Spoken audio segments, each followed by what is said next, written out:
Bing.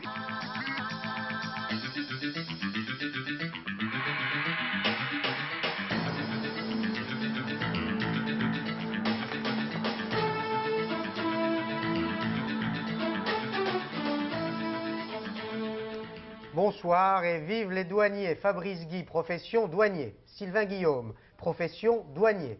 Ont offert à la France, après Franck Picard, profession douanier, 2 médailles aujourd'hui. L'or pour Fabrice Guy, l'argent pour Sylvain Guillaume. Une première à triple titre.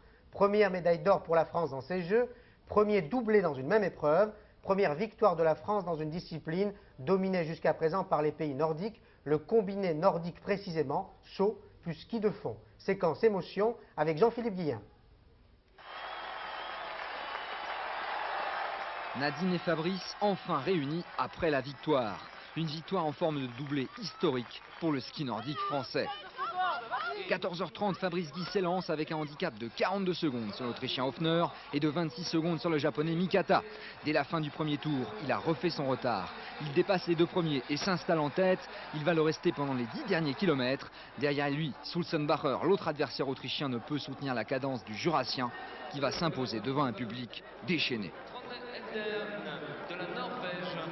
Je rêvais qu'à la médaille d'or. Je me disais, raisonne-toi un peu, si tu fais déjà une médaille, c'est extraordinaire. Et quand je suis parti, à la fin du 12e tour, j'ai commencé vraiment à y croire très fort. Et au bout du 12e kilomètre, j'ai vraiment plus douté, quoi. Je savais que je l'avais. Et après, c'était vraiment l'euphorie, quoi. Il n'y avait pas de problème. Fabrice savait qu'il était meilleur que ses adversaires en ski de fond. Il le prouve de la plus éclatante des manières. Dans son sillage, un autre Jurassien, Sylvain Guillaume, totalement inconnu du grand public, réussit la course de sa vie. Parti 2 minutes 30 derrière Sulzenbacher, il le rattrape et lui souffle la médaille d'argent juste avant l'arrivée. Fini l'anonymat. Moi, ça ne me dérange pas d'être dans l'ombre de Fabrice, vu que c'est le leader de la Coupe du Monde. Je suis né à Champagnole, dans le Jura, j'habite à Foncine-le-Haut, j'habite donc à 10 km de Fabrice. Donc on est du Jura et bon, j'ai 23 ans, je suis plus vieux de l'équipe et voilà. Fabrice Guy en or, Sylvain Guillaume en argent, le clan tricolore ne pouvait pas rêver plus bel élan pour préparer le combiné nordique par équipe de lundi et mardi prochain.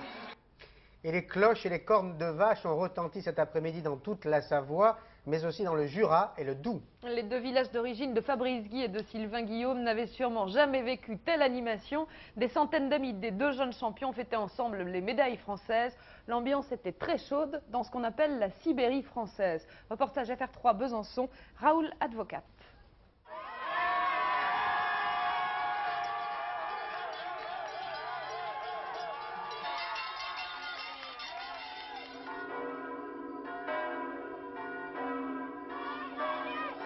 Le délire et l'émotion à Mout pour Fabrice Guy.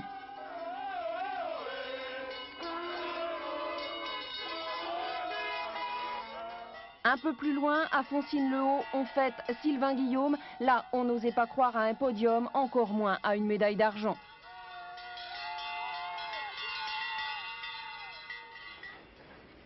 Depuis ce matin, Mout retenait son souffle. La moitié du village avait pris le bus pour Courchevel à l'aube. Ceux qui sont restés étaient rivés devant la télé. Ici, à Chauneuve, justement, entre Mout et Foncine. À chaque foulée de celui qu'on appelle ici le renard, l'émotion grandit. Fabrice va gagner, c'est sûr.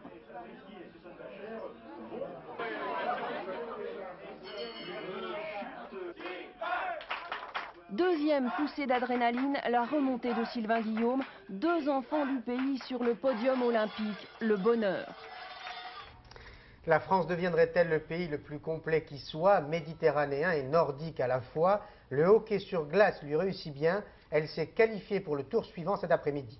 Et c'est un superbe exploit. L'adversaire du jour, la Suisse, n'était pas vraiment facile à battre. Mais le score est là, 4-3 pour la France. Et le rêve continue. Rémi Godicelli.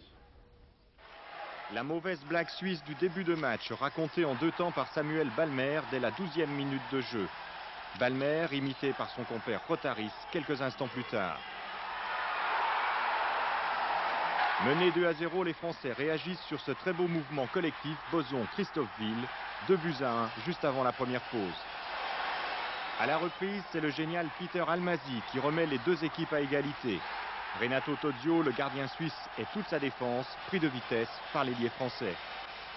Et puis à l'issue d'une superbe phase tactique, Pierre Pousse libère les Blancs, c'est la fête à Méribel. Une fête gâchée, hélas, quelques minutes plus tard. Sanctionné pour jeu dur, les Français jouent à 3 contre 5 et Thomas Vrabec égalise pour la Suisse. Alors, dans une fin de match où tout pouvait basculer dans un camp comme dans l'autre, Lemoine trouve Almazy qui sert Stéphane Barin. C'est le but de la victoire pour une fabuleuse équipe de France. Dans la détermination des joueurs de Kjell Larsson, la fin de 70 ans d'invincibilité pour l'équipe suisse et l'accès au quart de finale est pratiquement assuré ce soir pour la France, pour le plus grand bonheur du public de Méribel. Allez, ne chicanons pas ce soir. Dans cet hymne à la France, ajoutons un nom, Gros Piron. Edgar de son prénom. Sa spécialité, la bosse. Son ambition, l'or. Et l'or seulement, il s'agit de ski artistique. Le Gros Piron, c'est le super favori de l'épreuve. Il l'a encore prouvé ce matin en survolant les éliminatoires à Tignes. Un champion plutôt étonnant, turbulent et plein d'humour. Portrait signé Jean-Philippe Guillain et Gilles Jacquier. Ça va? Salut. Comédien, farceur, blagueur, Edgar Gros-Piron, face à une pente de 119 mètres de dénivelé, se transforme en terrible concurrent. Il écrase tous ses adversaires. Je constate que j'ai un peu de chance parce que j'arrive, j'ai l'âge qu'il faut, j'ai la forme qu'il faut, j'arrive bien en forme au bon moment. Enfin, ça fait quand même 2-3 ans que je domine le sport, mais là, cette année, je suis vraiment bien. Chef de file de l'équipe tricolore, Edgar envisage sérieusement un tir groupé des Français dans cette toute nouvelle discipline olympique.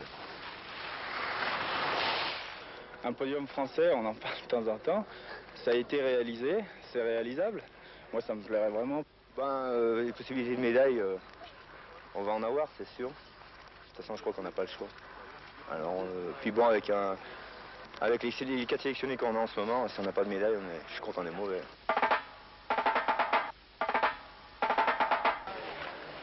Ah, pas trop fatigué? Un peu quoi. Gros-Piron est en pleine forme, il ne rêve que d'or. Les femmes aussi ont droit à l'hommage. Florence Masnada espère se distinguer dans le combiné olympique de Méribel. Elle n'a obtenu que la 9e place dans la descente, mais elle attend tout du slalom demain.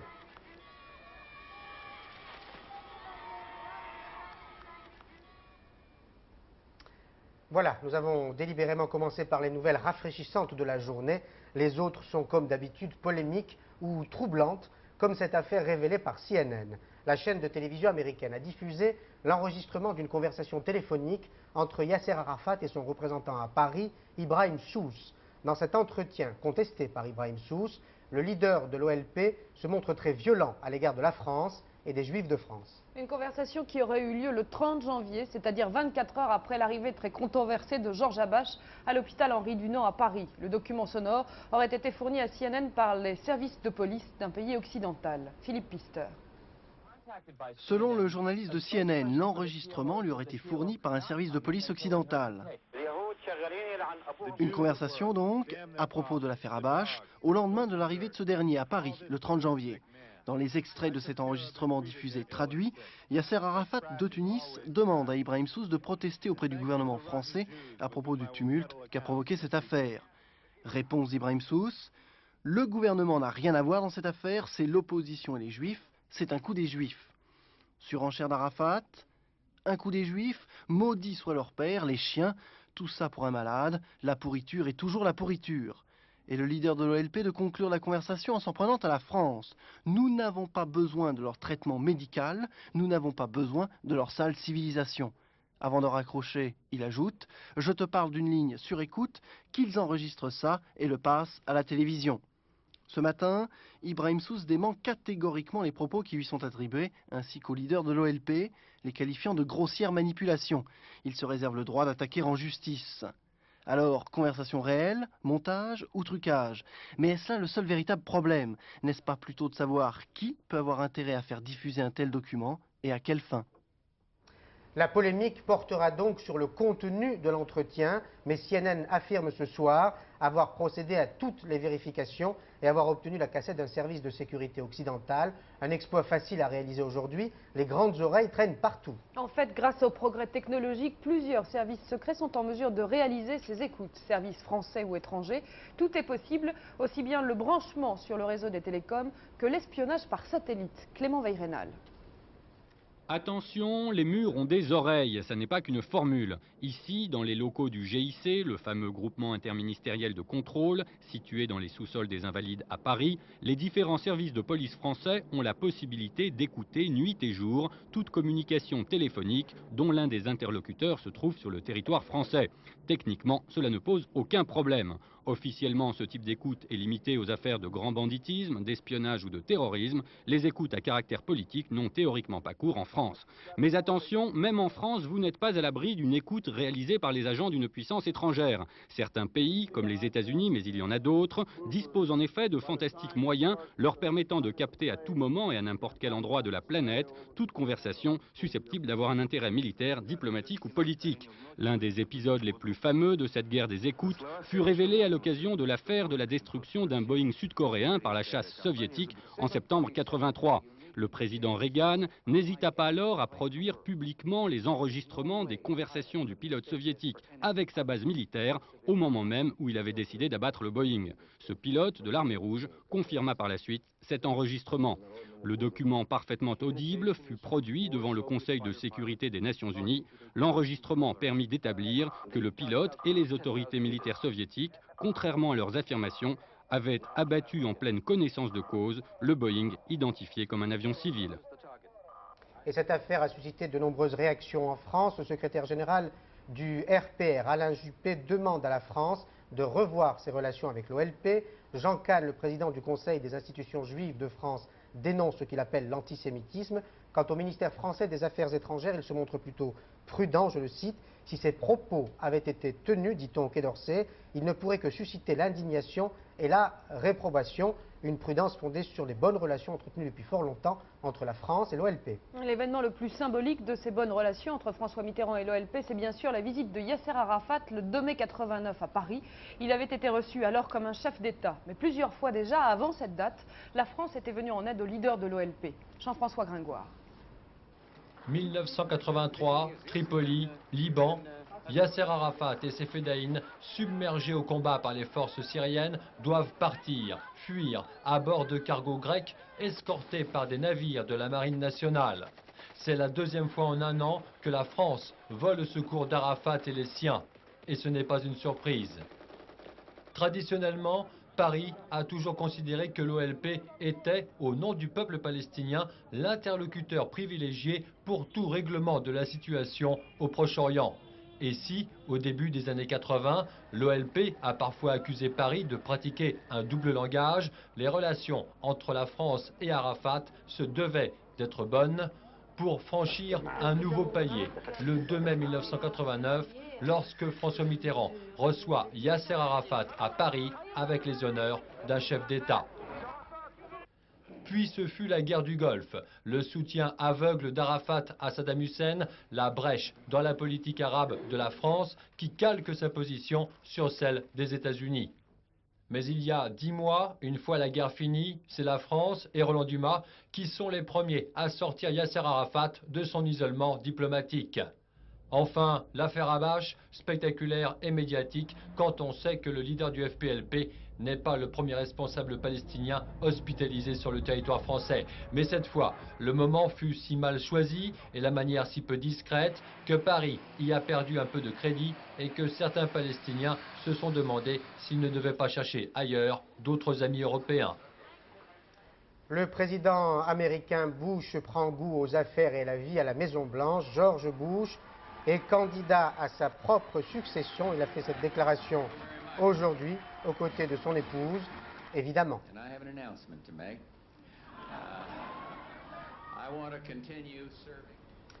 En France, perquisition cet après-midi au siège du Parti républicain à Marseille. Cette perquisition a coïncidé avec une nouvelle inculpation de Claude Bertrand, l'ex-directeur de cabinet de Jean-Claude Gaudin, qui a été par ailleurs écroué aujourd'hui. L'ancien bras droit de Jean-Claude Gaudin a été entendu pendant près de 3 heures cet après-midi par le juge d'instruction, Claude Bertrand, qui parle de manipulation politique et qui bénéficie toujours du soutien du président de région, un soutien réitéré ce matin. Charles Sanviti.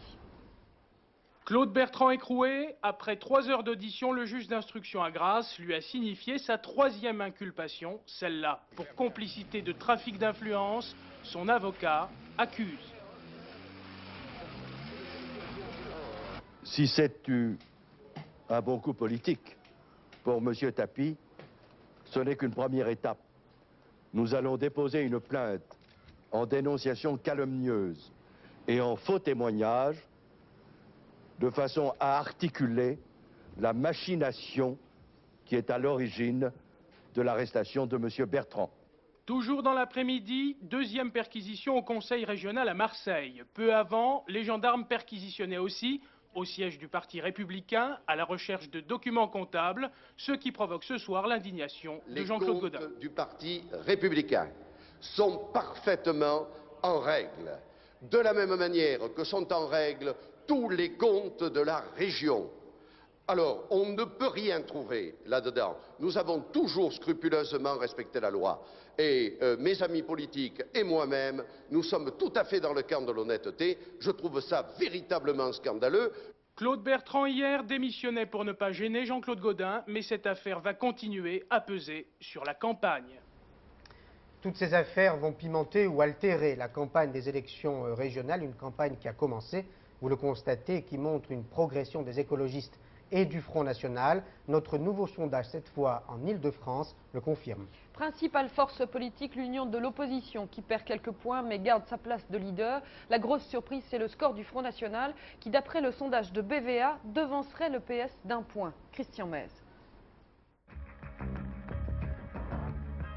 Dans les 7 départements de l'Île-de-France, la perte est très nette pour le PS, moins 12,5 points par rapport au régional de 86, 16% d'intention de vote.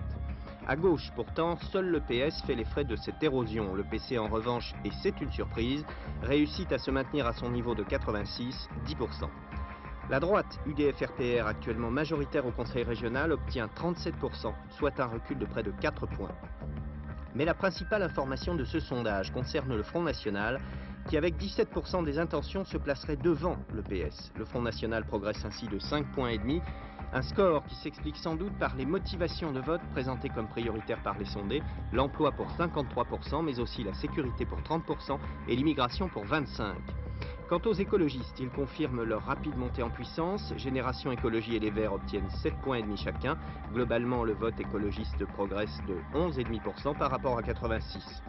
Enfin, dans cette région où il est toujours difficile de faire la part entre ce qui est national et ce qui est régional, 71% des sondés affirment se déterminer avant tout en fonction de la situation générale en France et non pas de la situation régionale. Et l'Île-de-France est comme une poupée russe, une campagne peut en cacher une autre. Bien sûr, l'enjeu principal du scrutin sera la bataille entre le Front National, mené par Jean-Yves Le Gallou, et la liste PS, conduite par Michel Sapin. Mais Alain Juppé a lui aussi engagé sa campagne électorale tambour battant, une campagne contre l'abstention. Jérôme Catala, Marc Doux. Des Tuileries, on aura une impression de perspective. À chacun son objectif. Locomotive des listes UDF-RPR en Ile-de-France, Alain Juppé vise haut. Son but, la présidence de la région. Mais à droite, il n'est pas seul en lice et devra s'imposer face aux 4 autres candidats de l'opposition, notamment le RPR Michel Giraud. Alors Alain Juppé sillonne les rues de Paris pour mobiliser ses troupes et faire au moins aussi bien qu'en 1986. Voilà. N'oubliez pas le 22 mars. Vous votez à Paris ou... L'adversaire principal ici, c'est l'abstention. Et pour attirer les électeurs dans les bureaux de vote, l'enjeu régional ne suffit pas. Je sens aussi un autre aspect des choses sur le terrain, c'est l'impatience, l'exaspération des Parisiens à l'encontre du pouvoir socialiste. Ils sont bien conscients que le 22 mars, ce sera aussi un enjeu.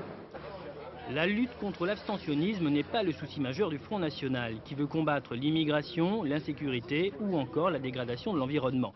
Jean-Marie Le Pen et ses 8 têtes de liste en Ile-de-France quadrillent ainsi depuis plusieurs semaines la banlieue parisienne. C'est la revanche du bolchevisme agonisant, tu vois ? Pour le Front National, il s'agit de bouter le Parti communiste hors de ses anciens bastions et surtout d'obtenir plus de conseillers régionaux que les socialistes. Actuellement, nous sommes 19.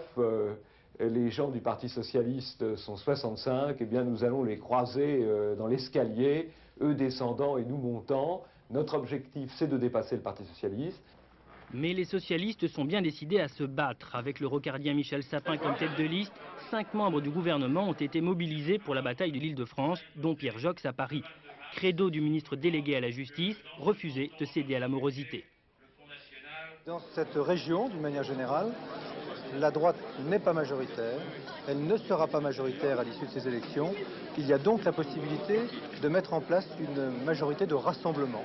Une majorité qui ne pourrait se passer les élus écologistes, les Verts et Génération Écologie vont se trouver une fois de plus au centre de toutes les attentions.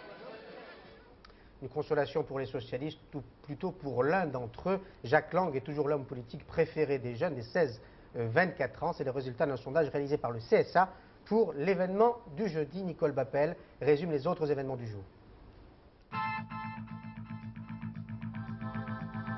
8 jours après l'enlèvement du petit Anthony de Clèves, 11 ans, le procureur du roi de Termonde a déclaré que les recherches tant en Belgique que dans les pays mitoyens n'ont pas abouti. Dans une conférence de presse cet après-midi, il a tenu à remercier toutes les personnes qui apportent leur soutien. Les parents ont lancé hier soir un message aux ravisseurs dont un extrait était destiné à leur enfant kidnappé. S'il est question de rançon, sache que papa est toujours prêt. Francis Ledoux, 31 ans, serait le meurtrier de Nelly. L'adolescente retrouvée dévêtue, en partie calcinée, dans une caravane d'avion dans le Pas-de-Calais. Francis Ledoux a été inculpé hier dans la soirée d'homicide volontaire par le juge d'instruction du parquet d'Arras, Hugues Vérenne. Le meurtrier connaissait sa victime depuis 4 à 5 ans. Nelly allait avoir 14 ans. Le meurtre n'a semble-t-il pas été commis pour des motifs sexuels. Un monomoteur à hélice, un Morane Saunier 893, s'est écrasé hier soir à 19 h au lieu-dit La Rousselière, près de Vendré en Charente-Maritime. Les 4 occupants, tous originaires de Rochefort et qui travaillaient dans la même entreprise, ont trouvé la mort dans l'incendie de l'appareil. Selon un témoin, l'avion en difficulté aurait accroché un arbre en tentant d'atterrir dans un champ. Ce sera la nouvelle résidence du général Aoun d'ici 1 mois. Étant interdit de séjour à Paris, c'est à Orléans que le général libanais a choisi sa villa, top secret sur la date du déménagement pour raison de sécurité. Et je vous rappelle la grande nouvelle du jour, la première médaille d'or pour la France dans ces Jeux Olympiques. Elle a été obtenue par Fabrice Guy dans le combiné nordique. On vous a montré tout à l'heure la course au début de ce journal. Nous venons de recevoir l'autre image, la remise de médaille. Et vous l'entendez.